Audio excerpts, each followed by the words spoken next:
We all have different fears as children. Sometimes you grow out of them. Other times they follow you up to adulthood. No one goes through life without any fear because it shapes who we are and what we will become. I am afraid of silly things such as the dark, mirrors, and what follows close behind me in the dark.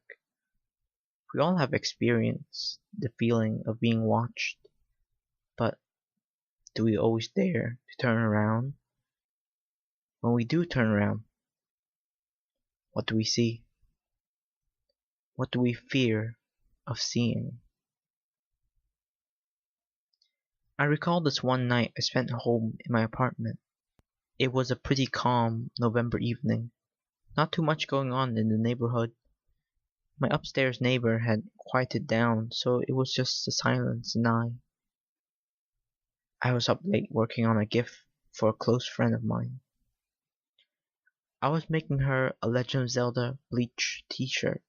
I thought the idea was pretty creative, so I decided to try it out as a gift since Christmas was right around the corner. The time was about 11 o'clock in the evening, and I had about half of my friend's gift done. I had grown very thirsty, and the need to empty my bladder was overwhelming. I've always felt uneasy being alone since I was usually never alone, so leaving my room at night was a nerve-wracking thing for me. Opening the door filled me with terror because there's little chance that I could come face to face with the thing that follows me in the darkness. One swift turn of the handle and the door unlatches. I take a deep breath and pull the door open, waiting to see what it looks like. Nothing. Relief rushes over me to know that I don't have to see it. I calmly walk to the light switch diagonally across the hall. My eyes trail to the left, through the darkness of the hall to the living room. My adrenaline rises and then quickly falls. I mistake the vacuum cleaner as an arm. I do it every night, but it still scares me the same way each time. I flip the light switch and the hall becomes illuminated. I turn right and head to the bathroom. I get to the door, close my eyes, and feel the wall for the light switch.